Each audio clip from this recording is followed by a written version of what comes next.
Hi friends, welcome. Baakiyalakshmi இன்னைக்கு எபிசோட்ல வந்து இன்ட்ரெஸ்டிங்கான சீன்ஸ் பத்தி பார்க்கலாம். வீடியோவை பார்க்கறதுக்கு முன்னாடி நம்ம சேனலை இதான் ஃபர்ஸ்ட் டைம் பார்க்குறீங்கன்னா சேனலுக்கு சப்ஸ்கிரைப் பண்ணிட்டு பெல் ஐக்கானை கிளிக் பண்ணிக்கோங்க. இதுல ஆல் அப்படின்னு ஒரு ஆப்ஷன் வரும், அதையும் செலக்ட் பண்ணிக்கோங்க. ராதிகாவோட அண்ணா ராதிகாட்ட சொல்றாரு, நீ பேசாம கோபியை கல்யாணம் பண்ணிக்கோ ராதிகா அப்படின்னு சொல்றாரு. ராதிகா சொல்றாங்க, எனக்கு இப்போதைக்கு கோபி மேல இருக்கிறது பரிதாபம் மட்டும்தான், இதை கல்யாணம் வரைக்கும் நீங்க யோசிக்காதீங்கன்னே அப்படின்னு சொல்லிட்டு போயிடுறாங்க.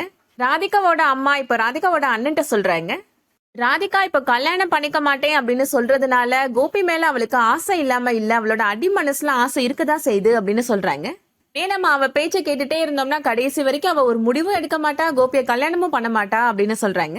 நம்ம பேசாம கல்யாணத்துக்கு ஏற்பாடு பண்ணிட்டு சொல்லுவோம், அவ கண்டிப்பா ஒத்துப்பா அப்படின்னு சொல்லிடுறாங்க. அடுத்ததா பாக்கியா வீட்டுல நடக்கிறத காமிக்கிறாங்க. பாக்கியா எழில்கிட்ட பேசுறாங்க, உன்னோட பிரச்சனை எல்லாம் எப்படிடா இருக்கு, படம் எடுக்கிறதுல ஏதோ பிரச்சனைன்னு சொன்னையே அப்படின்னு கேக்குறாங்க. பிரச்சனை இன்னும் போயிட்டு தாமா இருக்கு அப்படின்னு எழில் சொல்றாரு. ப்ரொடியூசர் சொல்ற மாதிரி கதையில சேஞ்சஸ் தான் நீ பண்ணி தான் பாரு அப்படின்னு சொல்றாங்க பாக்கியா. ஒரு பிரச்சனைய ரொம்ப நாளைக்கு இழுக்க கூடாது எழில் அப்படின்னு சொல்றாங்க. சாப்பிடவா அப்படின்னு கூப்பிடுறாங்க. எழில் சாப்பாடை போட்டுட்டு எதையோ யோசிச்சுட்டு உட்காந்துட்டு இருக்காரு. பாக்கியா சொல்றாங்க, எவ்வளவு பெரிய பிரச்சனையா இருந்தாலும் அதை சாப்பாட்டு மேல காமிக்காத எழில் அப்படின்னு சொல்றாங்க. எல்லா பிரச்சனையும் சமாளிக்கிறதுக்கு நம்ம மனசுலயும் உடம்புலயும் தெம்பு வேணும்ல எழில் அப்படின்னு சொல்றாங்க. உனக்கு உன்னோட கதையில நம்பிக்கை இருக்குல்ல, உன்னோட நேர்மையே உன்னைய ஜெயிக்க வைக்கும் அப்படின்னு பாக்கியா சொல்லிடுறாங்க. அடுத்ததா ராதிகாவோட அண்ணன் கோபியை பார்த்து பேசுறதுக்காக வராரு. ஹோட்டல்ல ஆர்டர் பண்ணி சாப்பிடுறாரு. இதுவே வீடா இருந்தா இந்நேரத்துக்கு நான் சாப்பிட்டு முடிச்சிருப்பேன், இப்ப ஹோட்டல்ல தான் சாப்பிட வேண்டியது இருக்கு அப்படின்னு சொல்றாரு கோபி. இதை பத்தி தான் நான் உங்ககிட்ட பேசுறதுக்காக வந்திருக்கிறேன் அப்படின்னு ராதிகாவோட அண்ணன் சொல்றாரு. நீங்க ஏன் ராதிகாவை கல்யாணம் பண்ணிக்க கூடாது அப்படின்னு கேக்குறாரு. நான் தான் கல்யாணம் பண்ணிக்க ரெடியா தானே இருக்கிறேன் அப்படின்னு கோபி சொல்றாரு. நீங்க நாளைக்கே கல்யாணம்னு சொன்னாலும் எனக்கு சம்மதம் தான் அப்படின்னு சொல்றாரு. இன்னைக்கு இப்பதான் சந்தோஷமா இருக்கு அப்படின்னு ராதிகாவோட அண்ணன் சொல்றாரு. நீங்க கல்யாணத்தை தள்ளி போடலான்னு சொல்வீங்கன்னு நினைச்சேன் அப்படின்னு சொல்றாரு. கூடிய சீக்கிரமாவே கல்யாணத்துக்கு ஒரு நல்ல நாள் பார்த்துட்டு வரேன் அப்படின்னு சொல்லிட்டு ராதிகாவோட அண்ணன் அங்கிருந்து போயிடுறாரு. அடுத்ததா மறுநாள் காலையில இனியா ஸ்கூலுக்கு கிளம்பி நிக்கிறாங்க.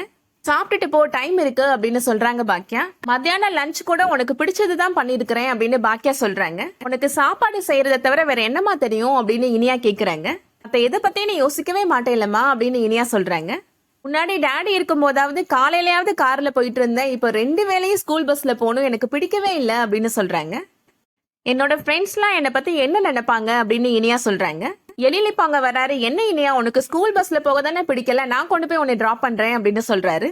பாக்கியா சொல்றாங்க, அதெல்லாம் இனியா ஸ்கூல் பஸ்ல போய் பழகிக்கட்டும் அப்படின்னு சொல்றாங்க. இனியா இப்ப கோமா சொல்றாங்க, ஃபர்ஸ்ட் நீ ஸ்கூல் ஃபீஸ் கட்ட மாட்டேன்னு சொன்னமா, அதுக்கப்புறம் இப்ப ஸ்கூல் பஸ்ல போய் பழகணும்னு சொல்ற, உனக்காக நான் எல்லாத்தையும் பழகிட்டே இருக்கணுமா அப்படின்னு கோமா கேக்குறாங்க. எழிலுக்கு இப்ப கோபம் வந்துருது. அம்மாட்ட இப்படிதான் கோமா பேசுவியா அப்படின்னு திட்டுறாரு. ஃபர்ஸ்ட் நீ அம்மாவை மதிக்க கத்துக்கோ அப்படின்னு எழில் சொல்றாரு. இதை கேட்ட உடனே இனியாவோட பாட்டி சொல்றாங்க, என்ன சின்ன பொண்ணுட்ட குரல வசதி பேசிட்டு இருக்கிற எழில் அப்படின்னு திட்டுறாங்க. இது வரைக்கும் கோபி கூட இனியாவை அதட்டி நான் பார்த்ததே கிடையாது, நீ அவளுக்கு அண்ணே மட்டும்தான், அதை மறந்துடாத அப்படின்னு சொல்றாங்க. அவ சின்ன பொண்ணுதான், இனிமே வளர வளர எல்லாத்தையும் புரிஞ்சு நடந்துப்பா, நீ ஒன்னும் கத்து கொடுக்கணும்னு அவசியம் கிடையாது அப்படின்னு சொல்றாங்க. அதோட இன்னைக்கான எபிசோட் முடியுது. இன்னைக்கு எபிசோட் உங்களுக்கு பிடிச்சிருந்துச்சுன்னா லைக் பண்ணிக்கோங்க. சீரியல் அப்டேட்ஸ்க்கு நம்ம சேனலை சப்ஸ்கிரைப் பண்ணிக்கோங்க. தேங்க்ஸ் ஃபார் வாட்சிங்.